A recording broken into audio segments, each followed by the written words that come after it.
and on our streaming platforms as we brought you live updates throughout the night. Now, the details are still coming into our newsroom, but here is where the situation stands. We're going to take you out live to 345 Park Avenue in Midtown, where investigators are still on scene. They are combing through the building that contains offices for companies like the NFL and Blackstone. And that is where police say the gunman shot and killed an off-duty police officer, along with 3 civilians, before turning the gun on himself. And to put this location in a bit more perspective, the building's between 51st and 52nd Streets, just a couple blocks up from the Waldorf Astoria. Tonight, our team of reporters is in place, as they have been throughout the evening, to cover every angle of this mass shooting. Starting with News 4's Ida Siegel, who's live at the scene to walk us through the crime itself and the response. Ida. And David and Natalie, the police commissioner, just wrapping up a news conference describing an absolutely terrifying rampage, a gunman on a mission seemingly to take lives right here on Park Avenue. And that's where we are tonight. You can see the building in question is that white tower here on Park Avenue, just a couple blocks down.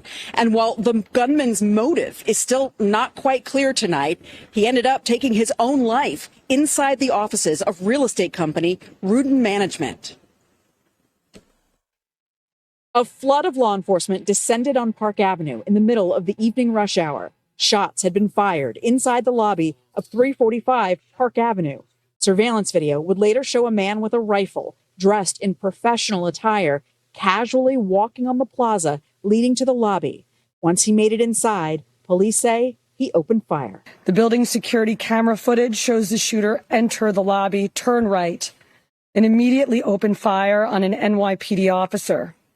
He then shoots a woman who took cover behind a pillar and proceeds through the lobby, spraying it with gunfire. He makes his way to the elevator bank, where he shoots a security guard who was taking cover behind the security desk. One additional male is shot in the lobby, per his own statement from the hospital. Police now telling us the gunman, identified as Shane Devin Tamora, shot 5 people, killing 4 of them, including a police officer who was rushed into emergency surgery but could not be saved. The New York City Police Department Officer Islam. He served in the 47th Precinct. Police say the gunman ultimately turned his weapon on himself and took his own life on the 33rd floor of the building. I mean, it's horrifying. Dan Buring's fiance called him from the 32nd floor. She works for Blackstone and told him that she and others had barricaded themselves inside a conference room with a refrigerator blocking the door. She just knew that there was an active shooter. A colleague called up from the lobby who was there when it happened, and so everybody sheltered in place as quickly as they could. And we can tell you tonight that she did make it out, and the two are reunited. Again, motive still not clear at this point. The FBI is here on scene assisting the NYPD with their investigation. We hope to learn much more about what happened and why in the days ahead. For now, that is the very latest, reporting live from Midtown East. Ida Siegel, News 4, New York. So frightening. Ida, thank you for that. Moments after the first reports of a shooting, the NYPD called for the neighborhood to shelter in place. As you heard from the man in Ida's story, some people were hiding, others running for cover. News 4's Shecky Beckford continuing our live team coverage with this just frenzied response in such an already busy area, Shecky. Yeah, Nat, this is a busy area during rush hour, the evening rush that was frozen in place after the shooting. This where we're standing right here. We've been most of the evening at 53rd Street, and Lex, you can see, is still shut down. There's still crime scene tape up all around, close to vehicular traffic. Now, contrast that to the moments and during and just after that shooting, people hearing those gunshots sent running for safety. Midtown East locked down following an active shooting that sent people running. Our bar regulars that come in daily after work that were running, literally said running down Park Avenue, came into our safe haven. Please stay inside, shelter in place. Shelter in place announcements like this one going out at buildings around the area. Meanwhile, images from inside office buildings show workers barricading doors to keep the danger out. Those able to get outside safely seen walking with hands in the air as they exited onto Lexington Avenue. It was insane. It was really crazy. Yeah, we heard gunshots. Like the doorman heard them too, so he shut and locked down the building. But like, it was so crazy. It was insane. A worker who was inside 345 Park describes coming down the escalator to the sound of those initial shots being fired. He does not want to share his identity. When I heard all these like really loud bangs, and I had like no idea what that was. I thought that like the ceiling was collapsing. So like turned around, and then like all these people were like running and screaming. One of my coworkers came out and said he saw 2 people get shot in the lobby. Outside the building and surrounding streets, both pedestrian and vehicular traffic were frozen, but not before police armed with flashlights searched vehicles along Lexington Avenue. As the danger subsided, dozens of workers finally allowed to leave. We had people from KPMG that we know. I had people calling me from the NFL network asking if they could come in because they know our restaurant well. And we were checking on people from Blackstone who later came in within about 45 minutes after. And I'm having people go back to their offices and check on everybody to make sure they're safe. Yeah, checking on their coworkers to make sure everyone is okay and actually got out safe, of course. And that worker from Bobby Vance Steakhouse, who's talking about the companies that are also located in that building, 345 Park Avenue. And he says it wasn't just the workers in the area that were seeking safety. He says there were actually also tourists who, heard the shots or heard all the commotion, were sent running and had no idea where they were supposed to go. So they ran to the closest, safest place. We're live in Midtown East. Checky Beckford, News 4, New York. Okay, painting a picture of the chaos there. Checky, thank you. As we reported, tonight's shooting left 4 innocent people dead, including an NYPD officer. News 4's Brittany Miller continues our coverage live. She's at New York Presbyterian Hospital, where the mayor and others just spoke about 30 minutes ago.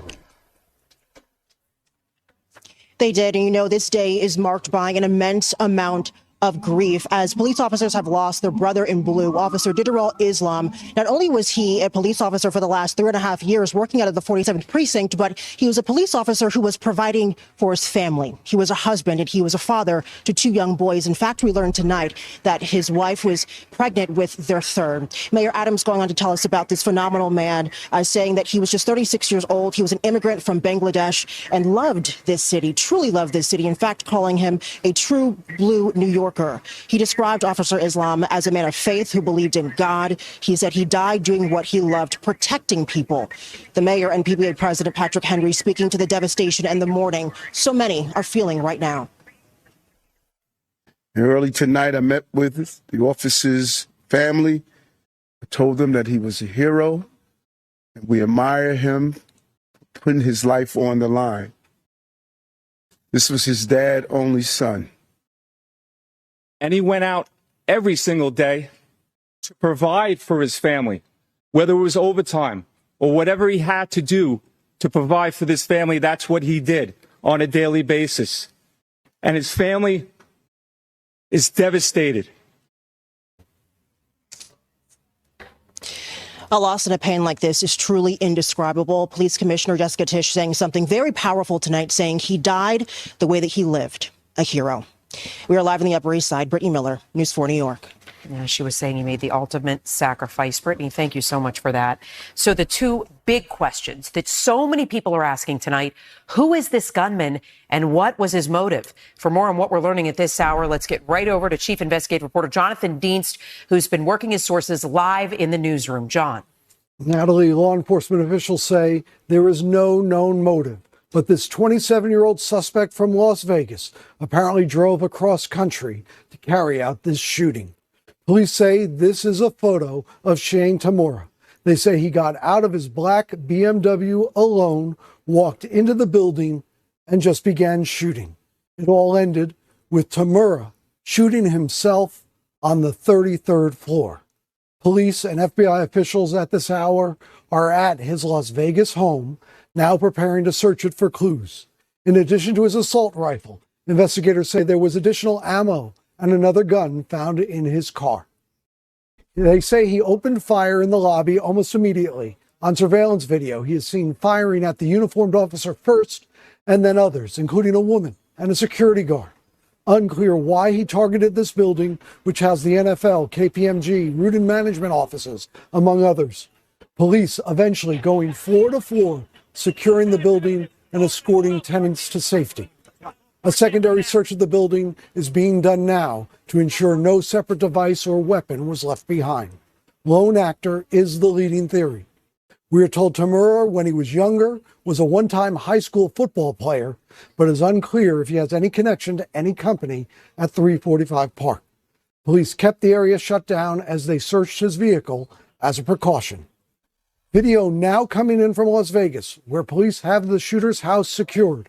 With a warrant, they plan to search the home and seize any electronics inside to try to learn more about what made him travel across country to kill.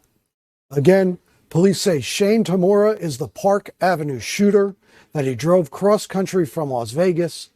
Who or why he picked that building, unclear at this hour. Again, he shot himself on the 33rd floor. Back to you. Our chief investigative reporter, Jonathan Dees, who's been breaking details on this throughout the evening. Jonathan, thank you. We'll let you get back to talking to your sources as our coverage of tonight's shooting and the ongoing investigation continues throughout this newscast and, of course, in the days to come. You will find updates as we get them on the NBC4 New York app and on our website, NBC.